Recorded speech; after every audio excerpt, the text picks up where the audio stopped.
All right. Today we're talking about small business contracts with the federal government. I'm going to go over how to find some of the recent small business contracts that have been awarded. We'll also take a look at some of the bigger ones just to give you guys a sense of where to find them, how these things are posted. I'm going to look at small business opportunities that are out right now, best ways to go capture those. Then we may do a little bit of research on some of the small businesses that are actually winning these contracts. My name is Rick Howard. I'm a former government acquisitions officer. I manage over $82 billion in contracts for the DoD. And then I started GovClose, which is our live training, coaching, and implementation program where we're teaching sales executives how to sell to the government. We're teaching business owners how to sell to the government. And we are teaching veterans, federal workers, how to start their own consulting businesses, how to use your past experience combined with government contracting to develop multiple streams of revenue. All right, so let's get into it. Starting with, I'm going to show you just a website that I go to every day. And again, this is just to give you a taste of the many, many, many websites that have information on them. So right now I'm going to share my screen with you.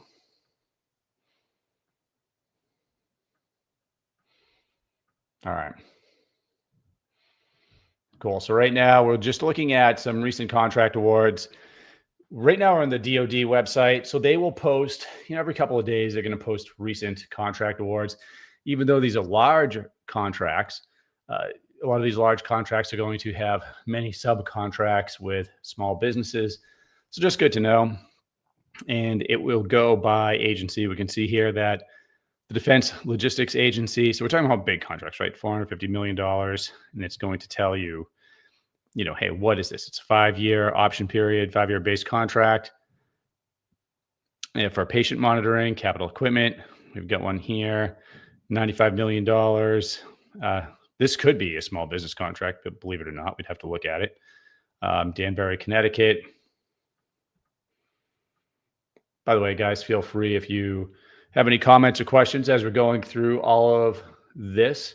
I answer them as I get to them through the live stream. We're usually on for an hour or so. And again, we're just going through the DoD website that announces contracts. So again, I'll go through this a few times a week just to get a sense of what is out there, potential companies to work with, see what the government is actually awarding. So this is just one of the many, many, many websites that you've probably seen if you're watching us here. Here we have one for the Air Force, $419 million. KTH Services, so for operations and facilities maintenance. I think it's worth noting how large some of these contracts are, right? So if you're in facilities maintenance, this is taking care of the buildings, right, that are on some of these bases. It goes into a little bit more. Here's one for from the Air Force Sustainment Center at Tinker Air Force Base. Here's one in Anchorage, Alaska. Now, what you could do also is we could go and take a look at these companies and see, like, hey, how much are they actually making? Are any of these small businesses? This is in Alaska, so it could be, because I've seen a lot of these, could be a Alaska 8A business. I don't know that. I would have to look at it. This is all public information, folks, so you can go on here. Again, this is just to give you a little bit of a different flavor. We're going to get back to the basics here right after this. BAE, you're probably familiar with, large defense contractor. This is for engineering services. That's pretty standard for them. Lockheed. Again, what am I looking for with these, with small business contracts? Remember, the government is required to award small business contracts every year, right? Who sets the standard for that? It's the SBA. So of the billions, hundreds of billions of dollars that the government awards to all types of businesses, the SBA has roughly, it changes for agency, but it's about 23% across the board. So 23% of spending has to go to small businesses, and they usually exceed that. They did last year. And so I want to say it was in the high $180 to $190 billion that was awarded to small businesses last fiscal year. So if you think about that, government is required to award small businesses federal contracts. Government buys just about everything, yet less than half of 1% of small businesses in the United States actually sell to the government. Okay, so that's where the business opportunity is. The payoff can be very lucrative for your business. Now, let's just go back to this here. Now, when I look at these, I want to know, you've probably heard of Anthropic, company out in California. They have a $200 million contract here. Google. So we're looking at some of the bigger contracts, but a lot of these are going to have subcontracts. And some of these contracts are also going to be small business. Here's a IDIQ for the sustainment and upgrade of analysis modeling, automated simulation trainer. You know, one of these companies, which I mentioned earlier, kind of looked, just by the name of it, kind of looked like a small business. I don't know if this is a small business or not, Danbury Mission Technologies LLC, but if you don't know, you can just look it up, and I'm going to look it up right now. I'm just going to show you how. So I'm just going to go to USA Spending. There's a lot of ways to look something like this up. USA Spending is a government website. What I like about it is I can also look at all the awards to the company. Now, sometimes a recipient is not, they're going to be operating by a DBA, or sometimes the name of the company is not going to be exactly as it's spelled out here. So here we go. 3 things are coming up here. Let's just go with this one and look at, okay, so Danbury Mission, this might be actually a large business. So we can see here, this is where it's going to tell us. So this is a large business. It's a minority-owned business other than small business. So this is what you're kind of looking for right here. Now, if this was like a service-disabled, veteran-owned small business, woman-owned small business, I would see that right here in the list. But we can also take a look at how much they've made over the years. Start 8.5 million, 54 million, 10 million, 61 million. So we can see they're doing a lot. All right, Rick, what does this have to do with small businesses? You want to know, as a small business, who the primes are out there and who the primes are that are going to be doing work similar to yours, so you can potentially work with them. A lot of these primes have a small business plan. Sometimes there's a small business requirement in solicitations.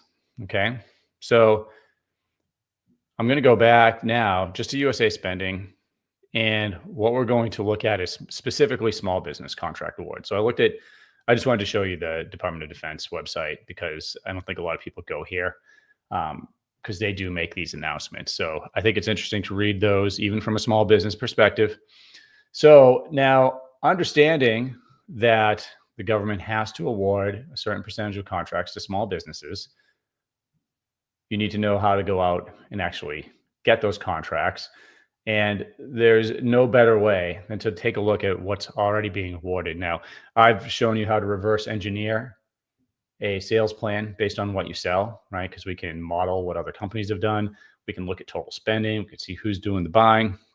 Let's just take a look at some of these small business contracts. Now, these are just awards for FY. You guys probably can't see this, can you? Again, I'm going to throw a test. Make sure you guys can hear me too. Hopefully, my voice is coming through here. I'm going to throw a test in the comments. All right, fiscal year 25. So fiscal year, the U.S. government awards contracts based on the fiscal year, and the fiscal year starts October 1st and ends at the end of September. So I sorted a list, pre-sorted this before we started the call, looking at fiscal year 25. So these are awards to small businesses starting October 1st, 2024 to now. These are definitive contracts. So I have not included delivery orders, purchase orders, blanket purchase agreements. And I also click the box for small business. So now, again, USA Spending, this is a free website that you can use. All federal spending, with the exception of some classified stuff, is going to be public information. So the advantage of selling to the government as a small business is we can see exactly what the government's spending and what they're spending it on. There's so much information that is publicly available. Most people just don't look at it. And you don't have this information when you're selling B2B, B2C, not like this. Okay, and then I also, we scroll down, I also made the award amount 1 million and below, just so I want this to be a little bit more relatable. Although certainly small businesses win a lot bigger contracts, right? So that's why I went and I took a look. When I saw a company was awarded 95 million when we were looking at the DoD website, very easily could have been a small business. Okay, how is a small business determined? If you're watching and you know, stick it in the comments. I know, I'll share that with you in a minute. Okay, so now that we know what the parameters are, small business awards for FY25, under $1 million. Now, this is the first block that comes up in USA Spending. What these are the contract, these are individual contracts, okay? This is the federal obligation, this is the amount. And this is the company name. So these should all be small businesses if USA Spending did the sorting correctly. Now, you can get two different types of displays here, depending on what you click on. Right now, here's one just called Language Computer Corporation. If their name is an indication, right, they probably sell some type of language software. But I just want to click on this and show you what the difference is. If I click on this, I'm going to get the individual contract data, some of it. It doesn't list like the entire contract out. If I click on this, I'm going to get the company data. This is all public information. So if you, just so you're aware, if you sign up, if you register your business in SAM.gov and start winning contracts, your data is going to be publicly available. Okay. And there's nothing you can do about that. This is part of what makes federal contracting different than selling B2B or B2C. It's because there are a lot of parameters and rules in the federal acquisitions regulations that ensure that this is publicly available. And this is to ensure that nothing nefarious is going on. We don't want, undue influence. We don't want, hidden contracts where taxpayer dollars is going to things that we can't see. So if you're selling to the government, be prepared, like what you put out there is available. So if I click on the contract, so I'm going to click on right now for this small business, it's going to give me a little bit of information. It's going to tell me, first of all, here we could see the obligated amount is $976,000. We could see that the potential is a $2.8 million contract. Okay, so do you see what it's giving me there? So this company has received this amount, but eventually it could receive 2.8 million, right? And it's kind of showing you through this little bar graph what the potential is. Now it gives you in the description, this is not the contract itself, right? The contract itself, you're not seeing the proposal they wrote. You might be able to find the solicitation if there was one for this. This is giving me a sentence on what it's for. Spatiothermal information, building analytics, infrastructure, demonstration, evaluate, research to automatically generate a knowledge graph. Okay, so there, it's research. It sounds like R&D, but it's certainly professional scientific information, right? If you're into that, that may give you some. I couldn't translate that for you right now. I mean, I know what a knowledge graph is, but that almost doesn't matter. I just wanted to kind of walk you through. This could be for construction, and this might say roofing project, right? So this will give you at least a couple of sentences or one to give you an idea of what this is for. And then you've got the product service code and the NAICS code. Now, I asked earlier, hey, how do we even determine if it's a small business? Well, you can find that out by the NAICS code, North American Industry Classification System code, that this is classified under. Okay. And that code will tell you what the parameters are for what constitutes a small business. Just to give you an example, it's usually the number of employees or the amount of money a company's making each year. So in this case, we could look it up, but it's usually 500 or less employees, you're a small business. And then as far as money's concerned, that changes. For some NAICS codes, it's, hey, if you're making under 10 million a year, small business, $30 million. A lot of times if it's a software company, it's 20 million-ish. up, it goes up. So it just depends. Now, as we go down here, it's giving us the transaction history. And then there's some additional information. Now, this is where you can learn a lot about a specific contract. Let's say that this knowledge graph that the company was putting together, let's say that this company was like right in line with yours, right? Maybe you're a small business. You're trying to sell to the government, figure out what you're going to be doing, meaning what you need to do to sell to the government. Well, now I can go in here and I can look at a lot of information. Let's see, TechFit. Is the idea here to find primes to contact to subcontract for, or are we looking for data on contracts to bid on? Competitor research.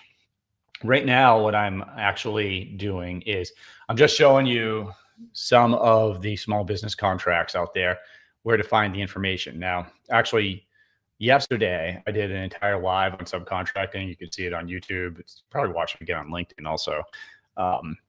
And I give you like step-by-step how you're going to find opportunities for subcontracts. We could touch on that again today, but I will show you during this how to find some of the awards. We'll go to SAM.gov after this, not awards, but how the opportunities themselves. What we're trying to find here, TechFit, is we are trying to understand how these contracts are awarded. And this is really important, because we have to, the government contracting process takes a long time. Really, you got to plan on 6 to 18 months of working at closing a contract. That's just the way it is. A lot of bureaucracy, a lot of policy, exceptions to the rule, sure. But typically 6 to 18 months, sometimes longer. But we don't want to waste our time. So we can see exactly who's buying what we sell and exactly how these things are awarded, right? So if I go to competition details, right? So for this $2.8 million contract that was awarded, I can go down here and look at competition details, and I can see, look, number of offers received, 2. And it was a full and open competition. And it's saying basic research. So look, they received 2 offers. Do you guys think this is high competition? Tell me. Number of offers received, 2. This is something that a lot of people just don't understand, that we can see how competitive these niches are. I've seen some contracts with like 50, 60, 100 offers received, right? So when you're trying to, because I think having a very specific niche, especially when you first start selling to the government, is really important. So I will use methods like this. This is really manual. It's a free site. There are paid for tools where I can like plug a NAICS code in and it'll give me the average number of offers received for thousands of opportunities. That's really important to understand. But we could see a lot more information here, right? I can see, okay, what are the acquisitions details here? So by the way, this full and open competition, really important. That means that you didn't have to be a certain type of small business. They put it out on SAM.gov, they competed it, and anyone could put an offer in, but they received 2. Now this is really a technical opportunity. So it's possible there weren't that many people that could do it. It's also possible that a lot of people just didn't even know it was out there. We can see here, this is the recipient information, but now I want to know, if I want to know like, hey, who is the awarding agency? Department of Defense, Air Force. Why does it give me awarding agency and funding agency?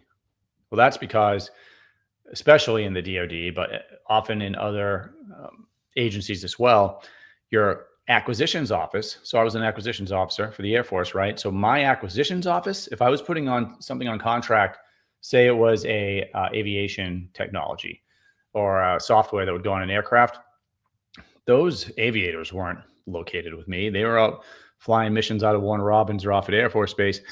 I was at Hanscom Air Force Base running an acquisitions office. And so we would get a requirement and funding, and then we would put that on contract. So I might be awarding, I might be the awarding office, but say the funding agency or the funding office may come or be in a different location. So the funding could come from somewhere else. Sometimes GSA is involved and they'll actually award the contract, but it's a contract for the Air Force, right? So you could have a different awarding agency and funding agency. You just need to know that. Parent award, there's nothing in there. Here, this is telling us where the where this is taking place, and it's telling you it's in Texas. Here's the POP, a little lingo for you there, period of performance. Okay, now let's go back, and I want to show you what happens. Again, we're on USA Spending. I'm just going to zoom out so you can see. And we clicked on, these are all small business contracts that have been awarded already, right? So just doing a little basic upfront research just to kind of get everybody on the same page.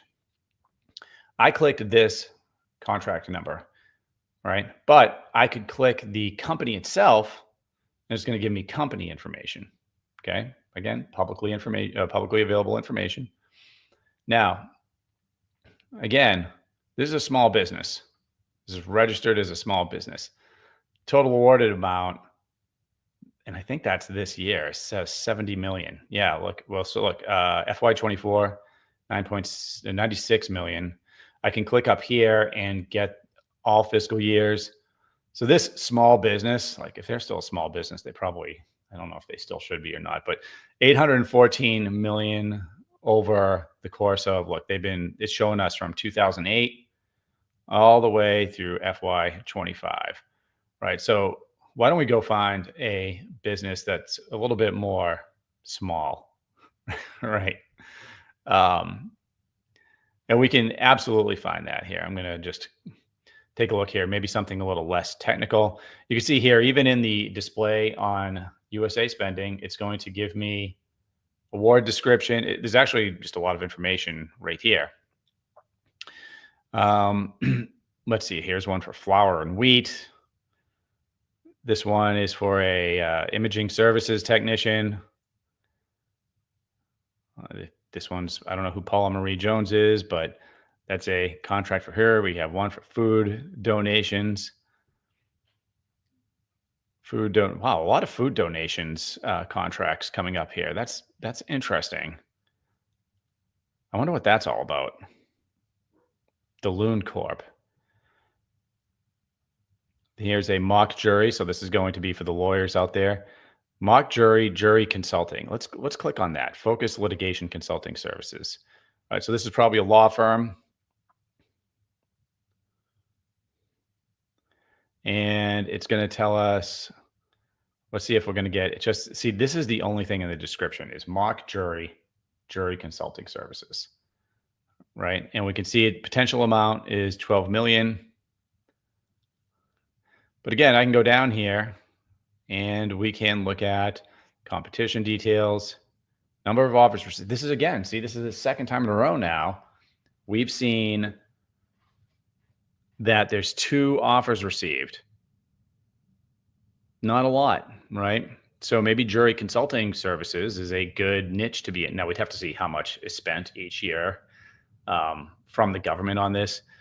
But if it was significant enough and there's low enough competition, then this could be a great niche to be in. Right? Now, no set aside used, full and open competition. This is just like the last one. And it's the support professional. So if you're looking for like, hey, what's the product service code for the business that I have or that I'm representing, you can go in when you look at these contracts, look at the company, and it's telling us, it's giving us the product service code and it's giving us the NAICS code as well. All right. Okay.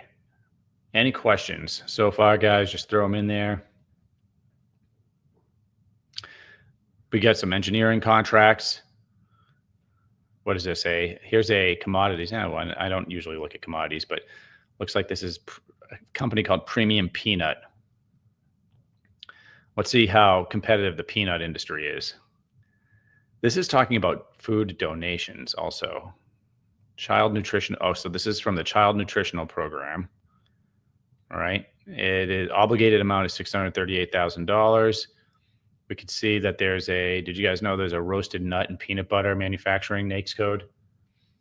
I didn't. I do now. Look at that. When I say the government buys everything, guys, the government buys everything. What you need to determine is, do they buy enough of what you sell to make it worth your while to put the time and effort in to go after some of these contracts? Sugar, confectionery, and nuts. All right. I could, by the way, if they were my client, what I would be doing, I would be researching this federal account, this child nutritional programs account, to see where else they could potentially be looking. Okay. Now, let's see, 638,000. It's giving me the description again. Now back into competition details. How many? Dude, hold on a second here. So this is now the third time I have seen 2 offers received, full and open competition. Maybe this is the pessimist in me, but this makes me, someone just wrote, I'm going to put that up there. The government doesn't need more nuts. That's funny and true. Okay. I was part of the government though. So I guess I was one of those nuts. That's fine. Look, I'm now suspicious. I'm suspicious. I want to see if I'm getting accurate information on the competition details. So I just want to see, hey, I'm going to click on this engineering one. Am I going to see, and I'm just going to scroll down. Now I want to see, hey, is this thing just going to tell me 2 offers received? You know, garbage in, garbage out, right, folks? Like you need to, especially with USA Spending, I'm always looking for glitches. Okay, this one's different. This one says number of offers received 1, and it was a full and open competition. One of the reasons that I was suspicious of the numbers that were given to me is these are really low competition contracts that we're finding. 1 offer received. This is not abnormal if it's a sole source contract, but for full and open competition with no set aside, interesting. So this is for engineering services. You can see here, you know, it's probably the only company that could do this too, or like there. So this is a company that's working with A-10 parts. So that's A-10 is an aircraft. For those of you that aren't military, an awesome aircraft too.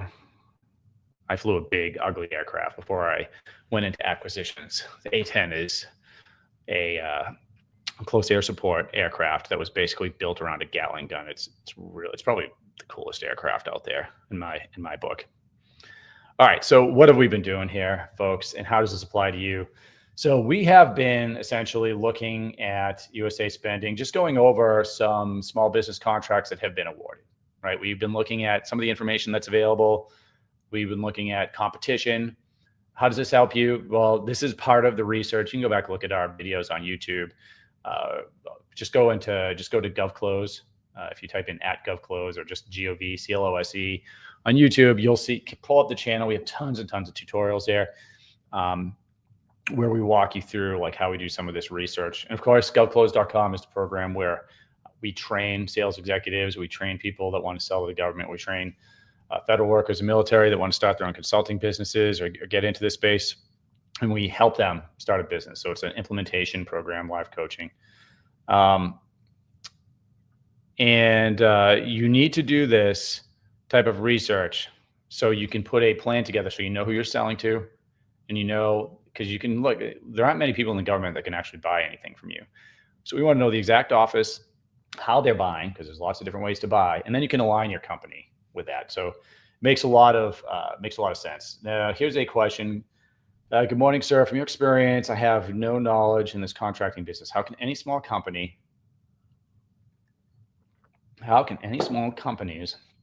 that will trust in my craft? I don't know what your craft is. I would have to know what your craft is. Here's some basic advice for anybody out there that wants to sell to the government. If you want to sell to the government, the first thing you need is a business. And my recommendation, 99 times out of 100, is that business should be selling commercially first, meaning it's going to be much easier for you to sell to another business, B2B, or to the consumer, B2C. If you have something, we'll use something simple, house painting company. My dad ran a house painting company for years, and I worked for him for years before I joined the Air Force. It would be much easier for him to sell jobs in Boston, Massachusetts, which is where I grew up, than to the government, especially in the beginning. Okay. Now, after you have a couple years of experience and you have past performance, commercial past performance, like you have a painting company, now is the time to start looking at some of these government jobs. The first one is usually going to be the hardest. to win because it's a different system. As you guys watch me walking through some of this, there's a bid process, right? There's a lot of regulation that you have to adhere to, right? And those things are important. But after you win your first contract, then it becomes much easier to win additional contracts. And people start to get to know you. It is about relationships. But you just have to know when it's appropriate to reach out to the government acquisitions government acquisitions officers, usually in the market research phase. We're going to cover that in a second. So for any of you that are thinking, hey, I'm going to start a business and it's just going to be a government contracting business, unless you have a track to the government, you're doing something that only the government buys, and you've talked to the government. There are a lot of things we probably have to talk to you. For most of you, that's a bad idea. I almost never recommend just starting a business and trying to sell to the government, mainly because it takes so long to sell to the government. Sell B2B first, sell B2C first. Now, if you're saying, hey, Rick, like I'm really interested in government contracting, but now you just told me don't start a government contracting business. So like, should I just go somewhere else? Look, if you're interested in this, government contracting is a topic, meaning how to sell to the government is something very few people understand. Even companies we just looked at a bunch of these contracts, even companies that are selling to the government, and I've been helping companies since 2019 when I retired. I mean, I've done over 600 consultations at this point, hundreds and hundreds of clients that I've helped. And I helped companies even when I was as an acquisitions officer. I would have to go find, because mainly, one of my jobs as an acquisitions officer, I was in a rapid technology development office in the Air Force. And so we would have a problem to solve, and I would have to go find the companies that had the technology to solve that problem. And they often weren't even looking at the government, not registered to sell to the government. I'd have to teach them the process because it is so much different. But if you learn that process, if you're interested in it, that could be a very lucrative field for you. You can work as an account executive for a company selling. My job doing that was a $320,000 a year job. They're not all that high. Some are higher, some are lower, but it can be very, very lucrative. And a lot of people use their experience with government contracting to consult. So you can also make money consulting. But if you want a business that sells to the government, I would have a business first that has sold commercially first, proven. You want to make sure whatever you're doing, you are the expert at that you can prove that you've been doing it. And you also want multiple streams of revenue. Like we preach that all the time here. So have multiple streams of revenue. All right, now let's take a look at where the opportunities are. I'm at SAM.gov. You guys know where that is? SAM.gov. This is, oh wait, I thought I was showing you my screen, but I'm not. Okay, here's SAM.gov. Okay, SAM.gov. If you want to sell to the government and you have a business, you register your business in SAM.gov. If you want to work as a consultant or an account executive, you still need to know SAM.gov and understand how to use it. There is a ton of information available here. This is a government website. It's clunky. It's not great, but it's very usable and it's a good place to start. So before you go out and spend a lot of money on some tool, I always recommend learn SAM.gov and learn USAspending.gov. And if you want extra credit, learn FPDS. That's really difficult. So you can, maybe I'll take a look at that if you guys want me to on this session. So SAM.gov is not only where you register your business, it is where some of the government opportunities can be found. Not all, right? Some of the opportunities come through in places like GSA. And we've done episodes just on GSA, many interviews with subject matter experts on GSA. What I'm going to do here is I'm just going to show you where to start to find small business contracts. And it may not be where you think. You're going to click search. Okay. Now you're going to click contracting. Now, here's the mistake everyone makes. New businesses make this mistake all the time. And honestly, a lot of businesses that have been in business for a while will make this mistake. And this is the mistake that a lot of so-called experts will make a recommendation that you look for something like a RFP, a solicitation. A solicitation, if I search for solicitations right now, what I'm going to get is a solicitation is usually a request for proposal or a request for quote from a US federal agency because they want to buy something. Now, if the government wants to buy something, right, the government needs two things. They need money and they need a requirement. Okay, now do they need more things than that? Yes, they need people to actually put it on contract.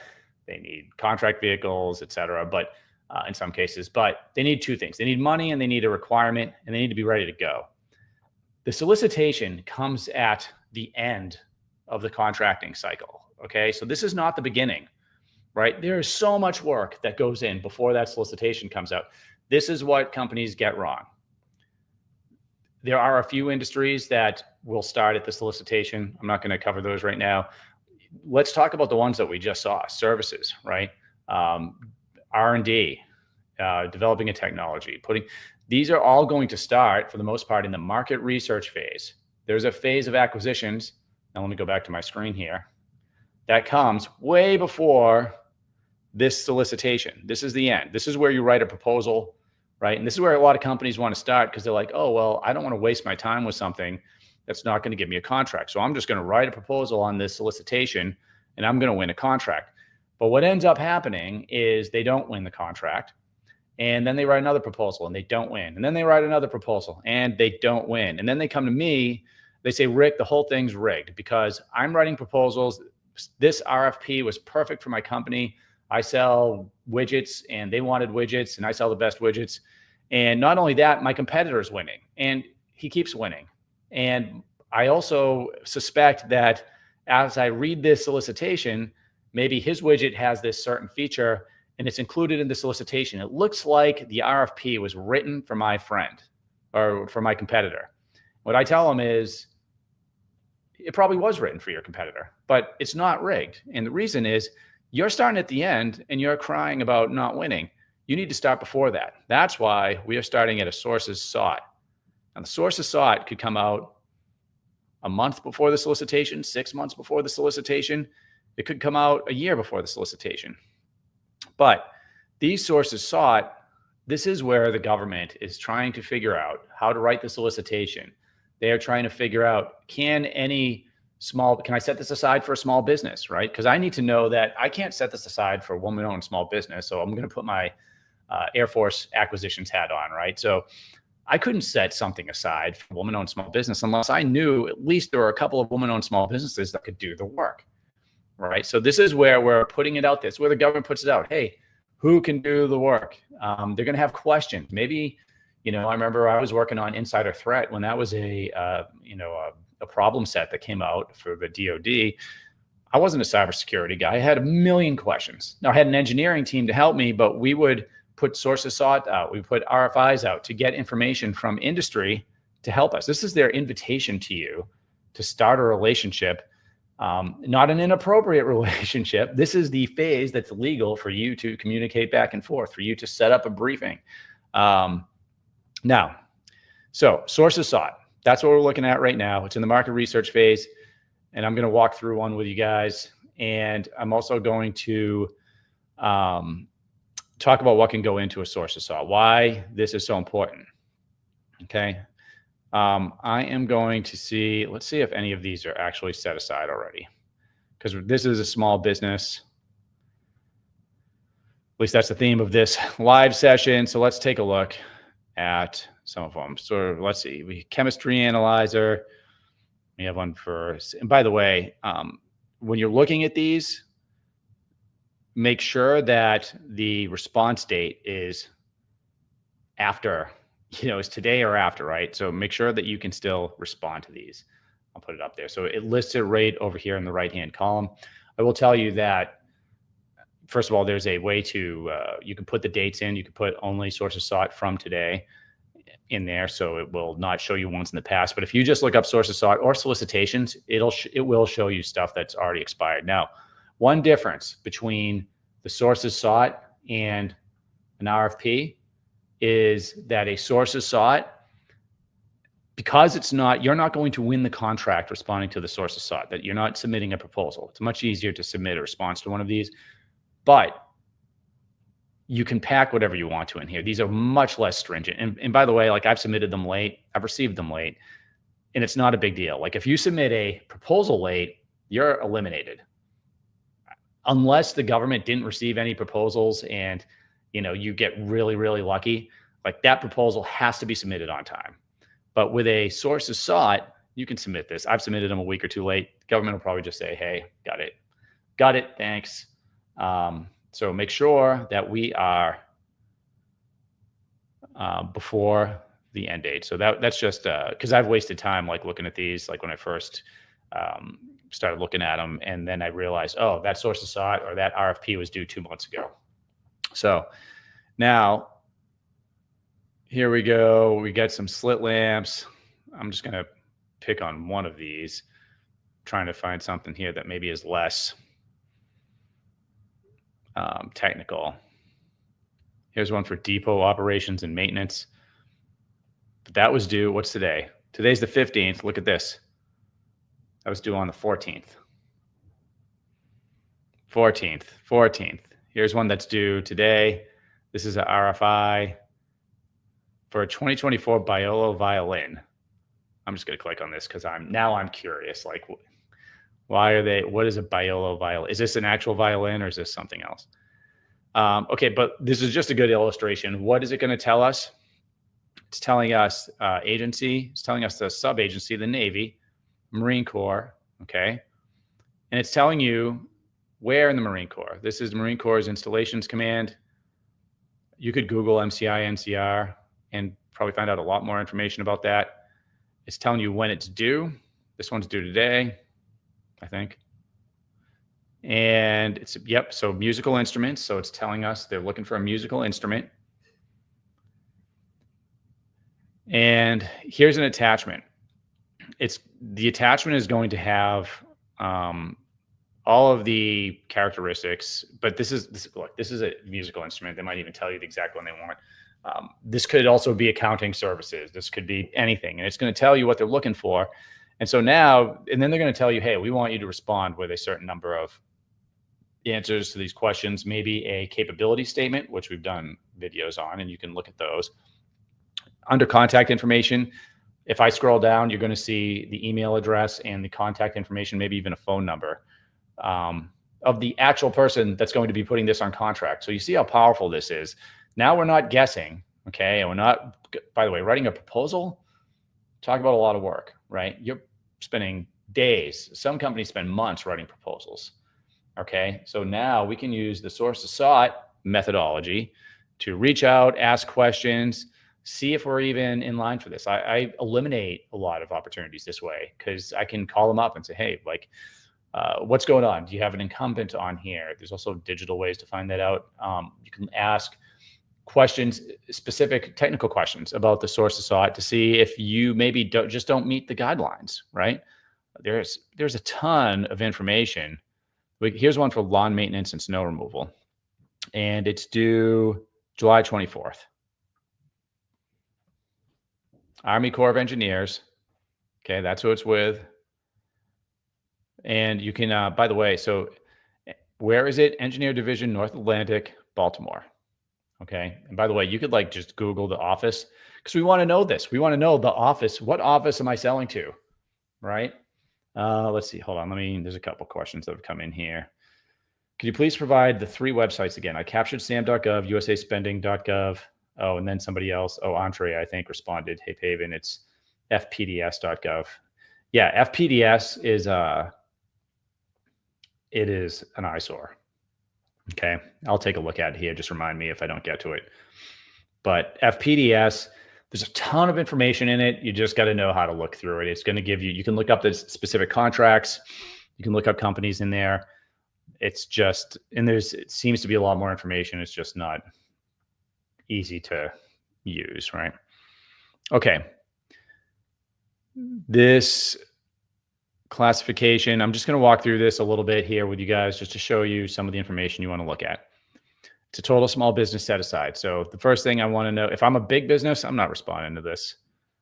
If I was a big business, here's a question for you guys. How would you, if this was like you wanted this housekeeping contract and you're a big business, what would you have to do? Because there's a way you could go after it. Landscaping services. And it says place of performance is in Baltimore. So this is probably for companies that are located in Baltimore. But by the way, I can search for only opportunities in the state I'm in, right? So I can actually make this a lot more, what's the word I'm looking for? I can narrow in on opportunities that are only going to apply for the business that I'm looking for leads for.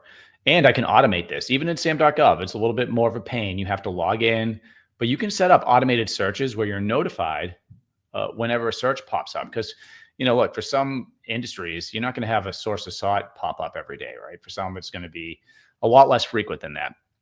But here's what I want you, and for those of you that have just come on here, we've looked at a few ways to see contracts that have been awarded. We looked at some recently awarded contracts, why you might look at contracts awarded to bigger companies.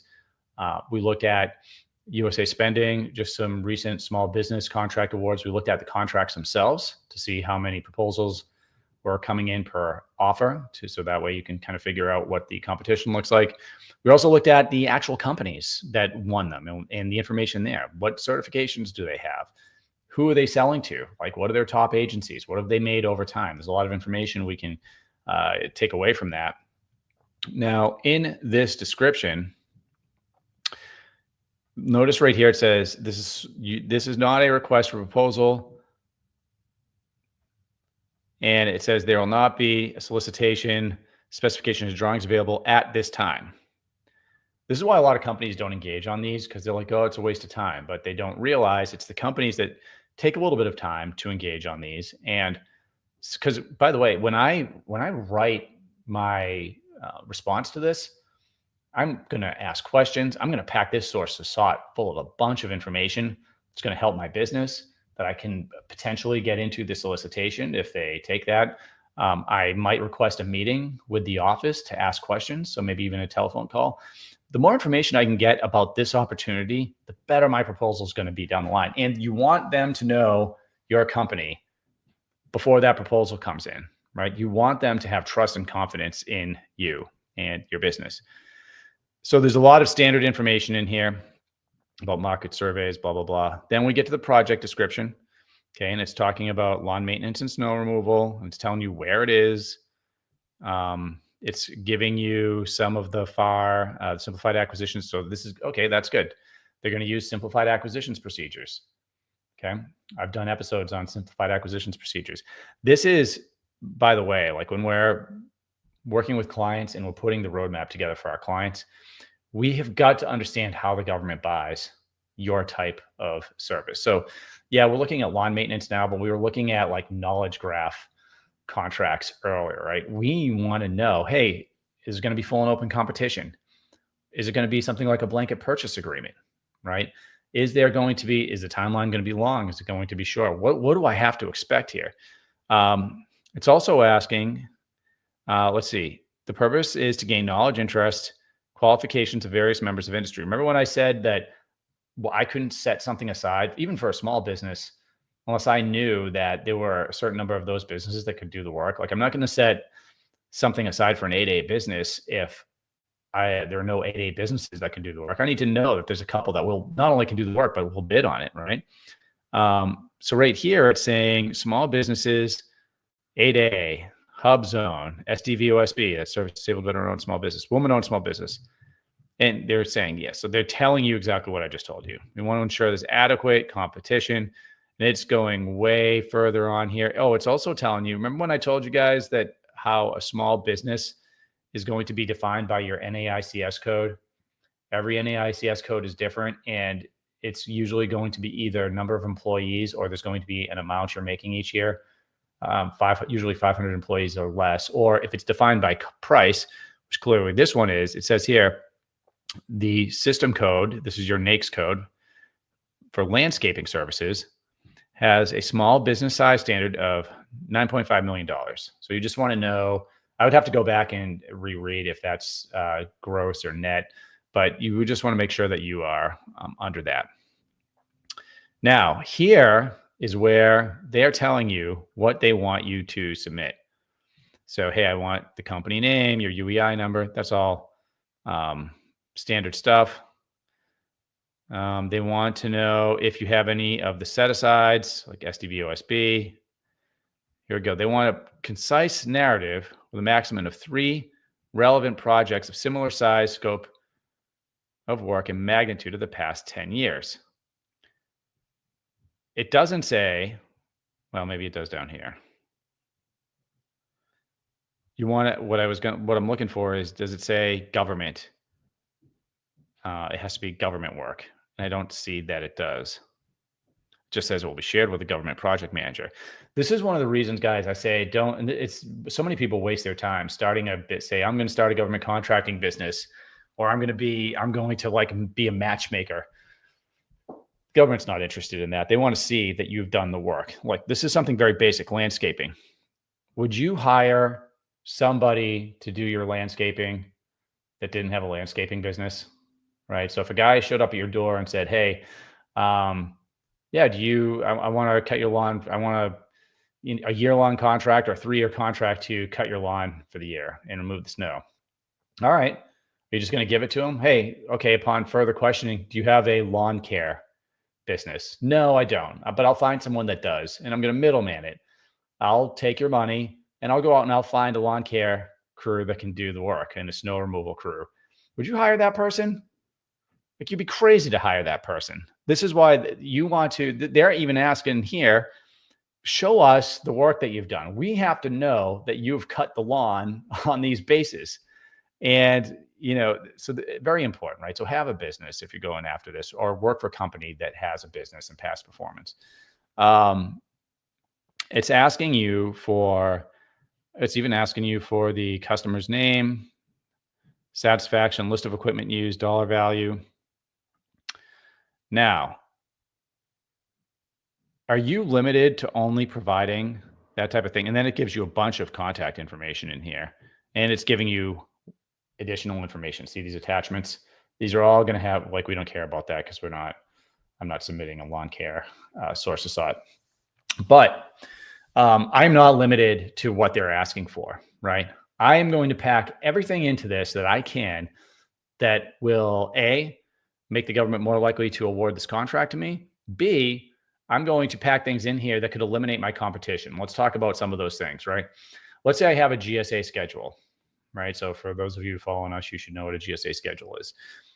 If I have a GSA schedule, I'm going to put in there, contracts awarded. Hey, we've done government work before, and I would give them I would get recommendations from the program managers, and I would probably include it. I would make it very easy for them. You want to make it as easy as possible for the government. You want to give them the easy button. And I would say, I have a GSA schedule, so you can award me on a GSA schedule. If I get the government to do that, then guess what? Anyone without a GSA schedule, they can't compete for this, right? So you could be eliminating your competition right there.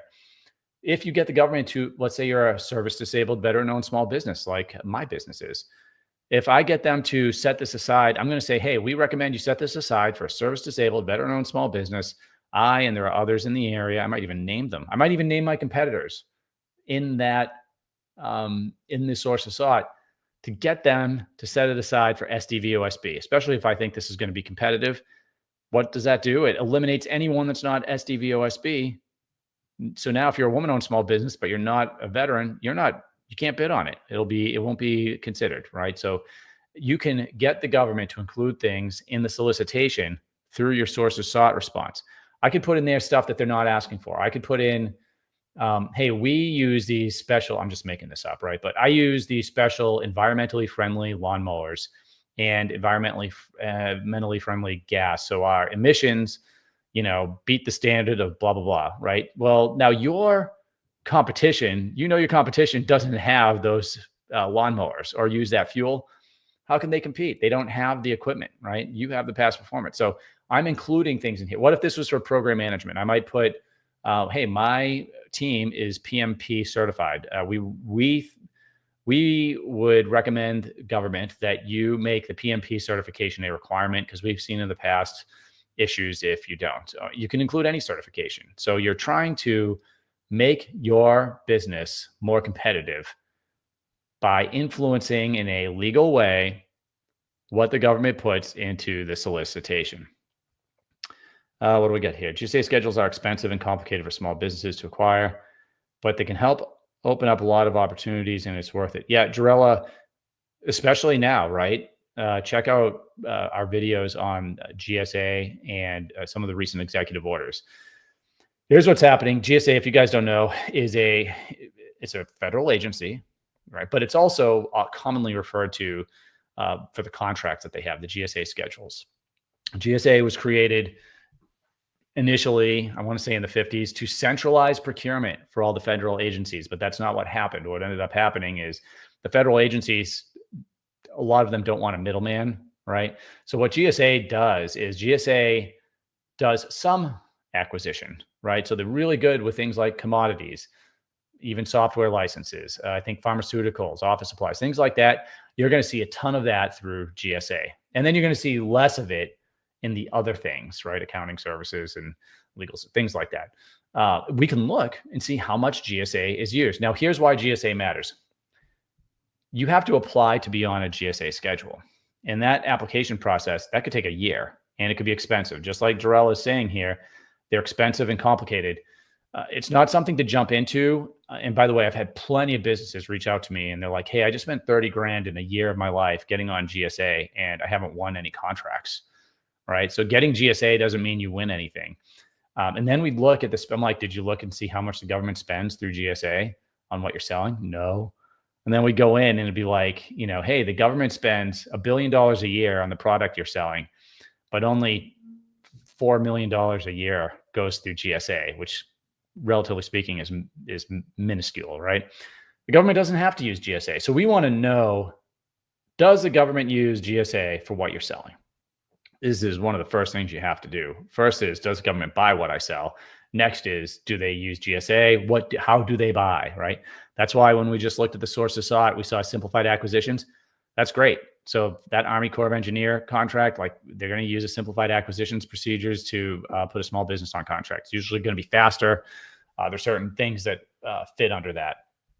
So understand, does GSA, is it utilized to buy what you sell? Now, what recently came out is executive order, and I also want to say that SecDef put out a memo for the DoD saying we want GSA to be utilized more for centralizing procurement, right? So now there's one group, I guess you could listen to, that say, oh, everything's going to go onto everyone needs a GSA schedule now. So what I would tell you is pump the brakes, all right? We also know that GSA's, the employees of GSA, which is a federal agency, have been cut down, just like a lot of the other federal agencies. So executive order says GSA is going to do more work.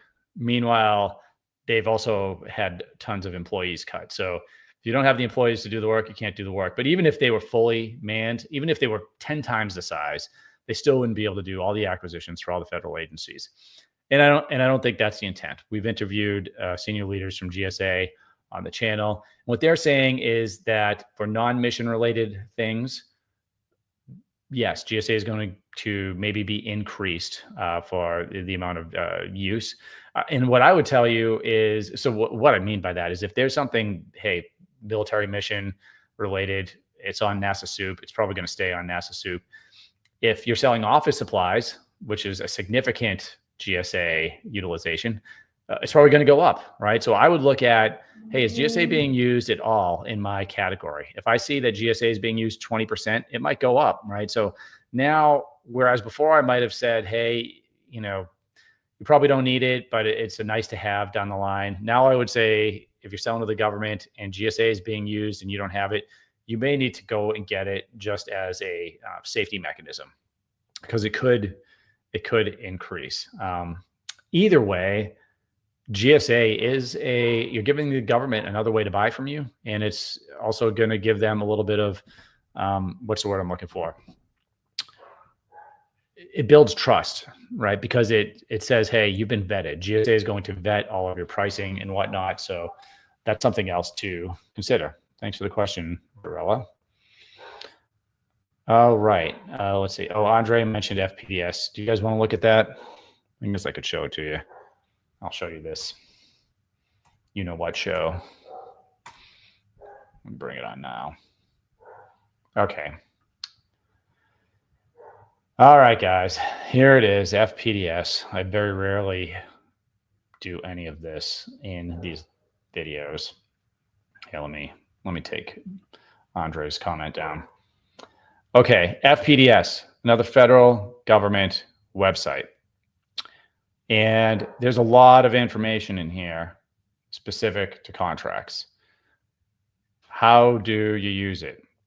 Well, I really don't like this website. Here's what I'm going to do. I'm going to just search for something, anything here. I'm going to, let's see, accounting. I don't know why I always go to accounting, but I'm going to.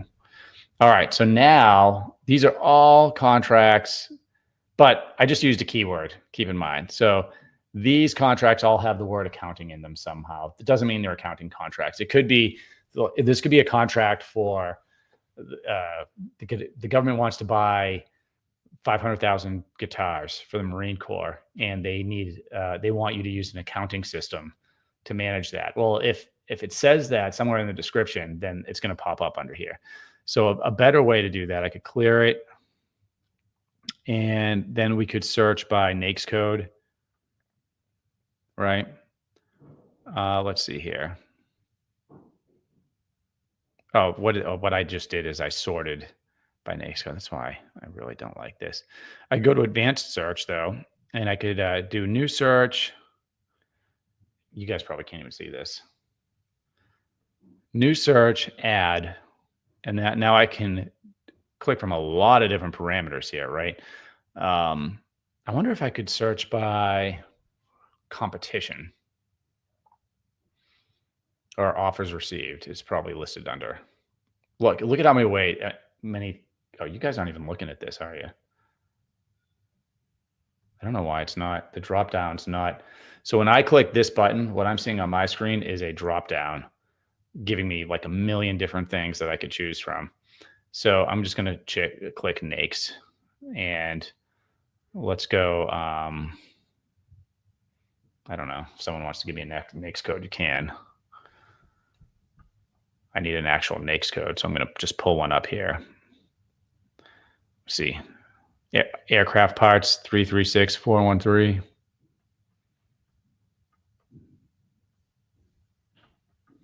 Three, 336 413.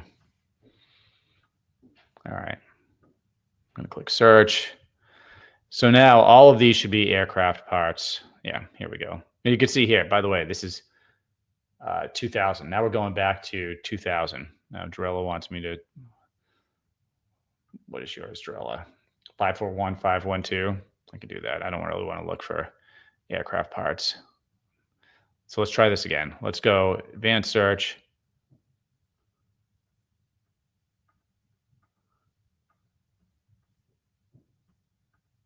Are you getting dizzy yet? I'm getting dizzy. Damn it.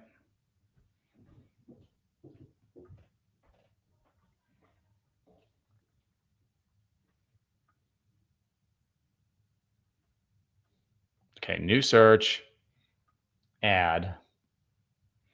I want the NAICS code. Yep. And Drella wanted 541512. What is that, like program management services or something, or software or something? About to find out. Computer systems design services. Okay. Now you also want relevant. For some reason, I zoomed in so much and now it's not letting me unzoom. I can sort this. I'm going to sort it by ascending. I want to get more recent.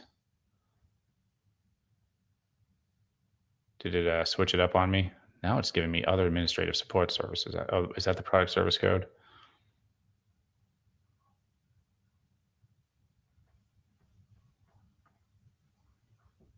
Here we go. Okay. Nope, still 2001. All right. Well, regardless, you can sort this, but this is why I don't like FPDS. You can sort and get more recent transactions, but why don't we click on one of these and just see what's in there?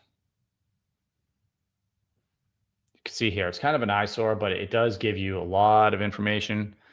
Prepared for date. Again, anything that this is this old, anyone that prepared this is, I'm sure, retired or not working there anymore. 1999, that's when I joined the Air Force a couple months after this, actually. I've been retired for 5 years now. Bureau of Ocean Energy Management. Did you guys know there was a Bureau of Ocean Energy Management? We can see here, it's going to tell us if there was a socioeconomic, it will just be checked. So if it was 8A, we'd see that would be checked.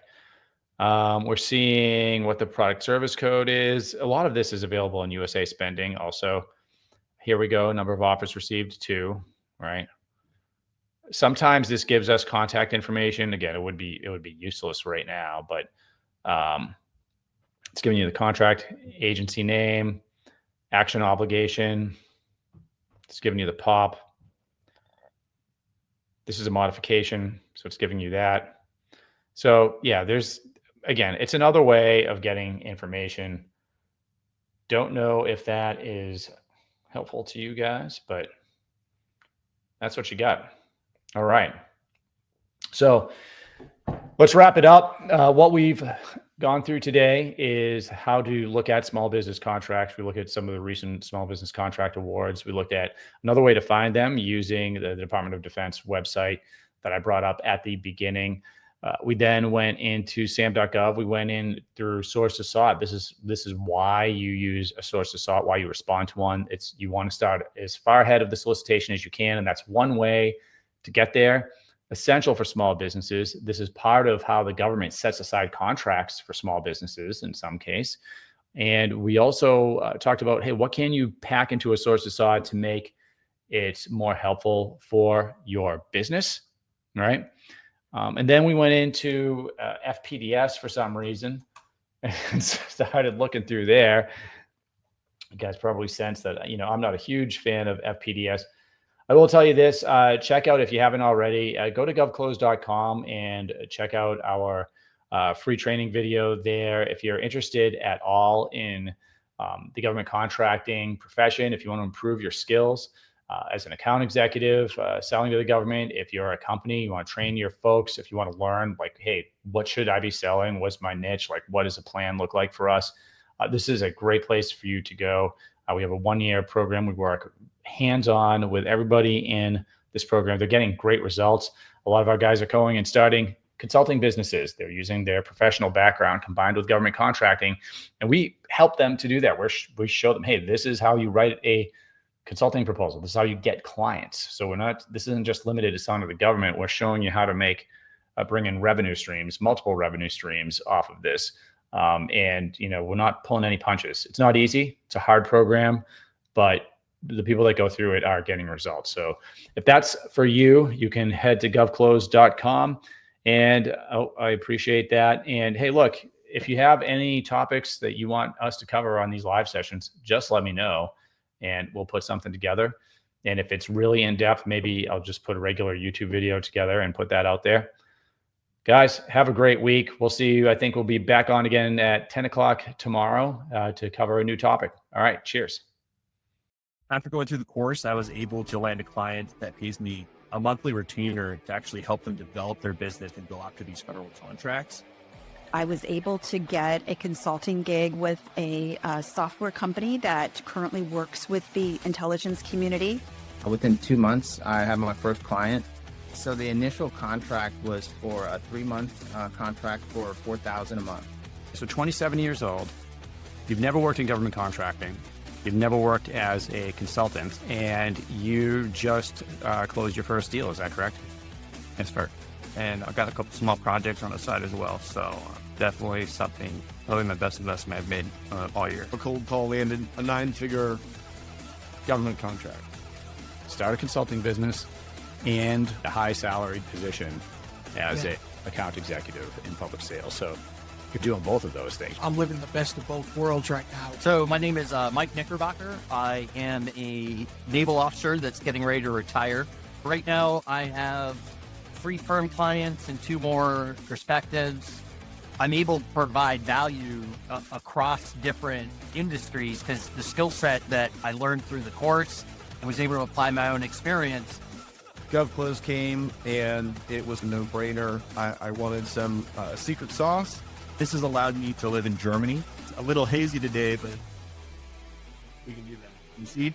Oh yeah, dude, that's beautiful. The content, the training, it's invaluable. It's written. And Deb, what motivated you to join the GovClose certification program? Wow.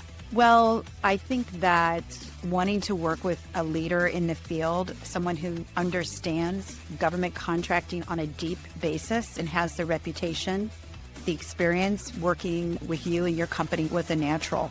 The students that graduate our program, they go on to start their own consulting firms, winning high dollar consulting clients.